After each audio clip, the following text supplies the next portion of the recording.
Good morning students, स्वागत है आपका एग्रीकल्चर क्लासेज में। दोस्तों, अपना लेसन चल रहा था पशु रोग यानी एनिमल डिजीज, और इसमें अपनी जीवाणु जनित बीमारियां हो गई थी जो अपने सिलेबस में टोटल 5 थी। उनके बारे में अपन ने एक एक करके अध्ययन कर लिया था। आज अपना जो टॉपिक है वो है वायरल डिजीज यानी कि वायरस जनित रोग। वायरस जनित रोग कौन कौन से होते हैं वो अपन ने 3 पढ़े थे। उनमें से पहला जो रोग आता है वो आता है दोस्तों खुरपका, मुंह पका,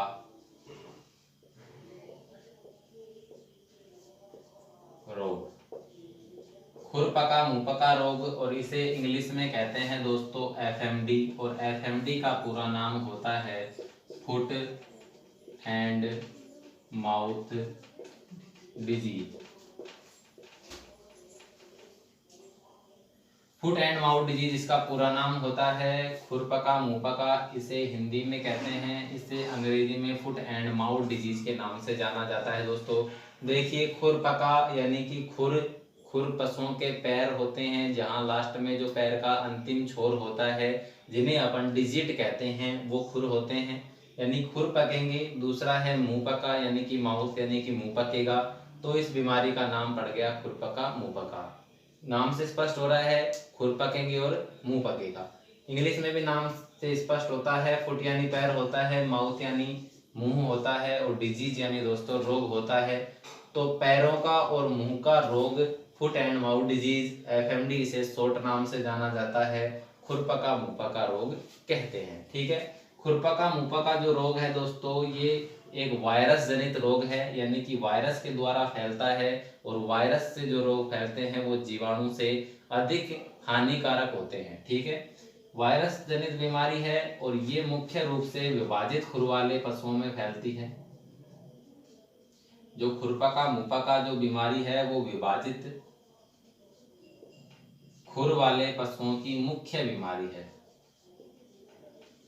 विभाजित खुर वाले पशुओं की मुख्य बीमारी खुरपका मुंहपका। देखिए दोस्तों, विभाजित खुर का मतलब हो जाता है जैसे एक तो खुर होता है इस प्रकार का,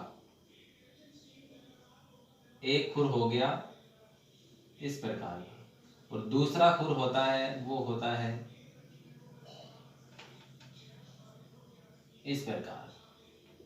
देखिए, ये तो होता है जैसे घोड़े के अंदर, घोड़े की अपन बात करें तो ये वाला खुर होता है, और गाय भैंस की अगर अपन बात करें मुख्य रूप से जिसमें भेड़ बकरी भी आ गई उसमें ये होता है। ठीक है, विभाजित खुर का मतलब हो गया जो पशु की जो डिजिट हैं, जो खुर हैं, पैर का जो अंतिम छोर होता है वो 2 भागों में अलग अलग रूपों में बटा हुआ होना चाहिए, उसे अपन विभाजित खुर कहते हैं। और घोड़े में ये नहीं होता, एक ही होता है। घोड़े का जो खुर होता है वो 2 भागों में बटा हुआ नहीं होता है दोस्तों। ठीक है, विभाजित खुर वाले पशुओं की मुख्य बीमारी है, ये उन्हीं पशुओं में होती है जिनके खुर विभाजित होते हैं। ठीक है, आगे अपन इसकी बात करें तो इस बीमारी के अंतर्गत मृत्यु दर तो बहुत कम होती है, लेकिन दूध उत्पादन अचानक घट जाता है।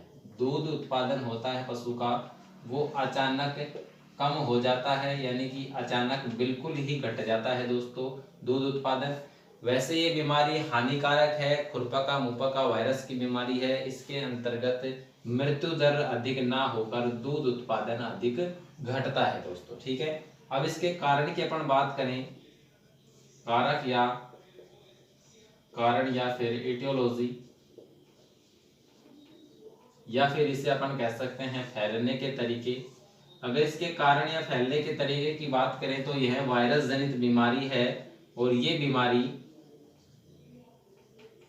पी कोरोना ग्रुप के वायरस से फैलती है। पी कोरोना ग्रुप के वायरस से फैलती है। जो अपनी एफएमडी बीमारी है, खुरपका मुंहपका जो रोग है, वो पी कोरोना ग्रुप के वायरस से फैलता है, और ये वायरस दोस्तों 7 प्रकार का होता है। कितने प्रकार का होता है?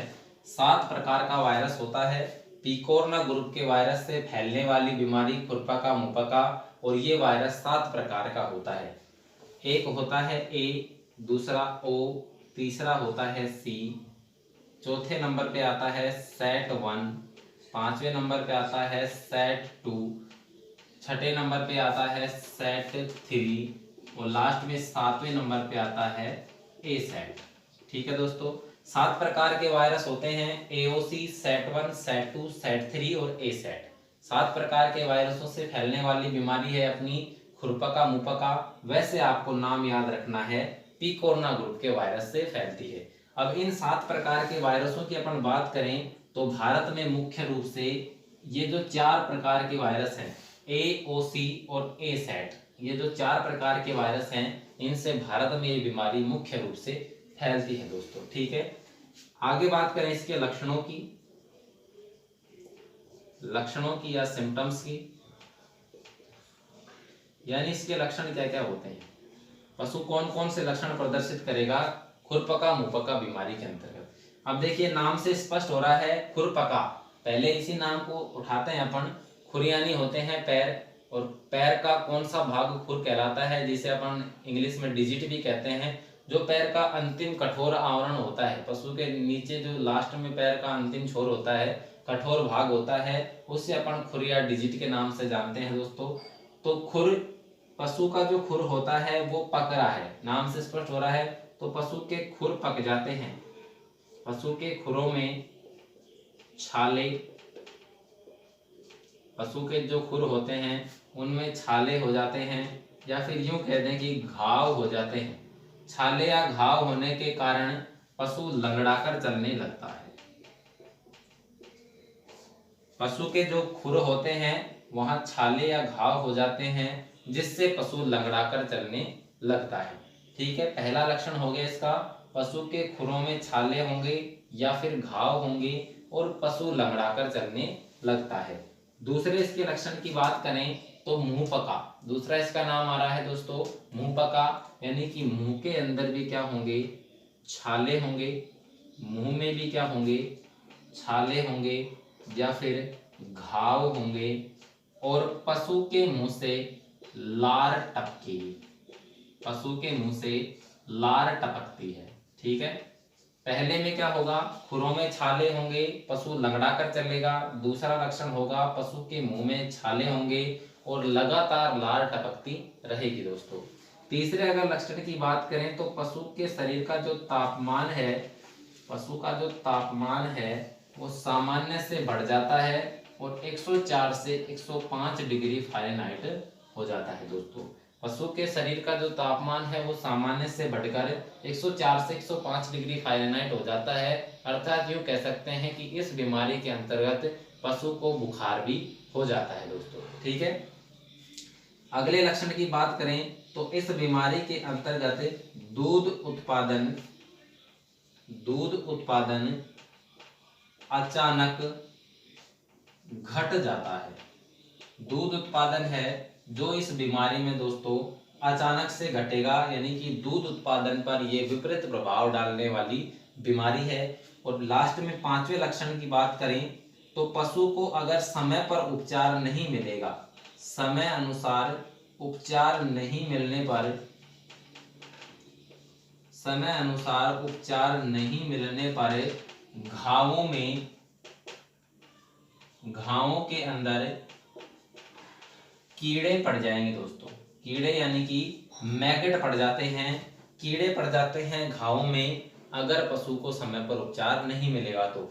और घाव कहाँ हो रहे हैं, खुरों में और मुंह के अंदर। तो यूं कह सकते हैं या तो पशु को समय पे उपचार दे दिया जाए, अगर उसको समय पे उपचार या इलाज उसका नहीं होगा तो उसके खुर तथा मुंह के छालों में कीड़े पड़ जाते हैं, यानी मैगट पड़ जाते हैं दोस्तों। ठीक है, आगे इसकी बात करें इसके उपचार की अपन, नेक्स्ट जो इसका आता है वो दोस्तों आता है उपचार, यानी कि ट्रीटमेंट। देखिए इसका उपचार या ट्रीटमेंट क्या होता है। उपचार की बात करें तो सबसे पहले देखते हैं कि बीमारी किससे फैल रही है दोस्तों, वायरस से फैल रही है।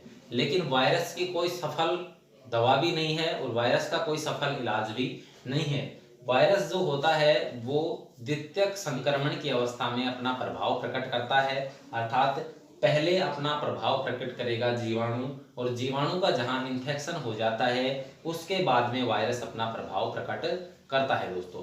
तो इसमें सबसे पहली जो दवा हो जाएगी द्वितीयक जीवाणु के संक्रमण को रोकने के लिए, मतलब वायरस का संक्रमण तो हो चुका है लेकिन उस जगह पे जीवाणु भी अपना प्रभाव नहीं दिखा दे, और या फिर वायरस की जो प्राथमिक अवस्था हो गई है वो द्वितीय अवस्था में ना बदल जाए, उसको रोकने के लिए द्वितीयक जीवाणु के संक्रमण को रोकने के लिए एंटीबायोटिक दवा लगाते हैं। द्वितीयक जीवाणु के संक्रमण को रोकने के लिए एंटीबायोटिक दवा लगाते हैं, और इसमें इंजेक्शन आता है दोस्तों पेनिसिलिन 3 ग्राम इंट्रामस्कुलर लिए लगता है दोस्तों। ठीक है, इंजेक्शन अपना आता है पेनिसिलिन यानी कि इंट्रामस्कुलर लगता है, एंटीबायोटिक दवा इसमें लगाते हैं। दूसरे उपचार की अपन बात करें तो देखिए अपने लक्षणों के अंदर खुरों में छाले हो रहे हैं और पशु लंगड़ा कर चल रहा है।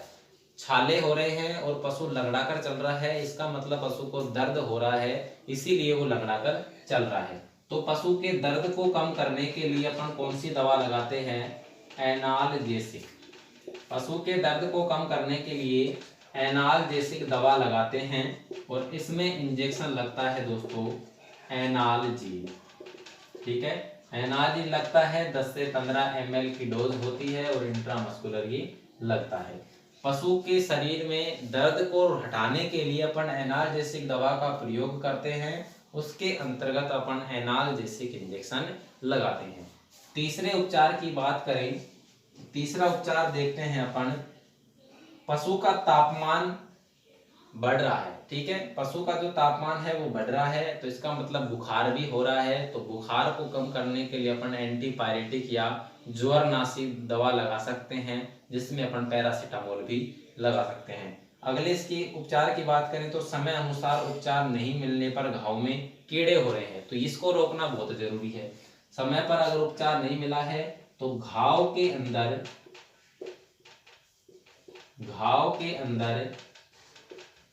कीड़े मारने के लिए, घाव के अंदर अगर कीड़े पड़ गए हैं तो कीड़े मारने के लिए अपन तारपीन का तेल, कीड़े मारने के लिए तारपीन का तेल लगाते हैं, या फिर इंजेक्शन आइवरमेक्टिन लगाया जाता है। इंजेक्शन आइवरमेक्टिन 10 से 15 ml सबकुटेनियस यानी कि त्वचा के अंदर लगता है दोस्तों। घाव के अंदर अगर कीड़े पड़ गए हैं तो कीड़ों को मारने के लिए अपन तारपीन का तेल लगाते हैं, या फिर आइवरमेक्टिन का इंजेक्शन लगाया जाता है, और ये इंजेक्शन सबकट यानी कि चमड़ी के अंदर लगता है दोस्तों। ठीक है, ये इसके 3 मुख्य उपचार होते हैं। बाकी इनके घावों को एंटीसेप्टिक दवा से भी धो सकते हैं, जैसे कि लाल दवा से खुर तथा मुंह को धोना चाहिए, ये भी इसमें चौथा उपचार लिख देते हैं अपन। पशु के घावों को, पशु के जो घाव हैं उनको एंटीसेप्टिक दवा से धोएं या फिर धोना चाहिए, और वो होती है दवा लाल दवा, और लाल दवा का 0.1% सॉल्यूशन 1 लीटर पानी में घोला जाता है। ठीक है, या यूं कह दें कि लाल दवा खुर तथा मुंह के छालों पर लगाई जाती है। पहला इसका उपचार हो गया, द्वितीयक जीवाणु के संक्रमण को रोकने के लिए एंटीबायोटिक दवा लगाएंगे। दूसरा उपचार हो गया, पशु लंगड़ा कर चल रहा है तो दर्द हो रहा है, दर्द को कम करने के लिए एनाल्जेसिक लगाएंगे।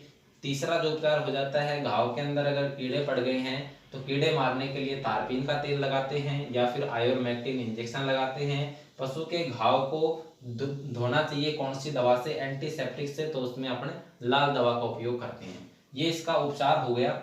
अब आगे देखें इसका बचाव। तो बचाव देखिए दोस्तों, कंट्रोल क्या होता है? एफएमडी बीमारी का कंट्रोल वही होगा जो जीवाणु वाली बीमारियों का हो रहा था। स्वस्थ पशु को बीमार पशु से अलग रखे, यानी आइसोलेशन ऑफ सिक एनिमल। दूसरा होता है स्वस्थ पशु को बीमार पशु का चारा पानी नहीं खिलाएं। इसके अलावा इसका जो अगला टॉपिक मेन आता है वो आता है दोस्तों टीकाकरण।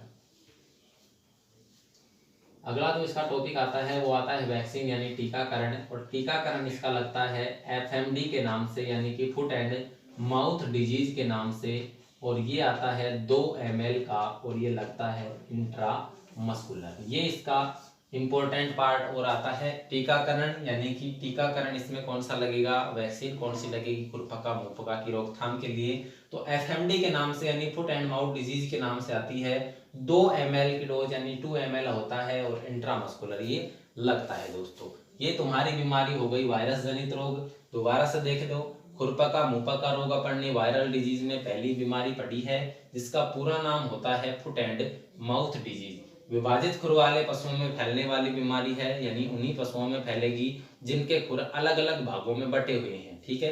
दूसरा देखें इसमें तो इसका कारण होता है, कारण मैन है पिकोरना ग्रुप के वायरस से ये रोग फैलता है। पिकोरना ग्रुप के वायरस से फैलने वाली बीमारी है। ये वायरस 7 प्रकार का होता है, एओसी, सेट 1, सेट 2, सेट 3 और ए सेट से ये फैलती है दोस्तों। लक्षण की बात करें तो नाम से लक्षण निकल कर आ रहे हैं। खुर में घाव होंगे, पशु लगड़ा कर चलेगा। मुंह में घाव होंगे, पशु लार गिराता हुआ चलेगा। पशु के शरीर का तापमान बढ़कर 104 से 105 डिग्री फ़ारेनहाइट हो जाता है। अगले लक्षण की बात करें तो समय पर उपचार नहीं मिलेगा तो पशु के घावों में कीड़े पड़ जाएंगे और इस बीमारी के अंदर दूध उत्पादन अचानक से घट जाता है। उपचार की बात करें तो वायरस का कोई इलाज होता नहीं है, लेकिन वायरस की जगह पर अपना जीवाणु भी संक्रमण नहीं दोहरा सके। और प्राथमिक अवस्था अगर वायरस की संक्रमण फैला चुकी है तो वायरस द्वितीयक अवस्था में ना बदल सके, उसकी रोकथाम के लिए द्वितीयक जीवाणु के संक्रमण को रोकने के लिए अपन एंटीबायोटिक दवा लगाते हैं। पशु लंगड़ा कर चल रहा है, दर्द हो रहा है, इसलिए दर्द को कम करने के लिए एनाल्जेसिक लगाते हैं। पशु के घाव के अंदर कीड़े पड़ गए हैं तो कीड़े मारने के लिए तारपीन का तेल लगाते हैं। और पशु के घावों को अपन एंटीसेप्टिक दवा से धोते हैं। इसका टीकाकरण देखें तो एफएमडी का टीकाकरण एफएमडी के नाम से आता है, फुट एंड माउथ डिजीज के नाम से आता है। 2 ml लगता है और इंट्रामस्कुलर ये लगता है दोस्तों। स्क्रीनशॉट ले सकते हो।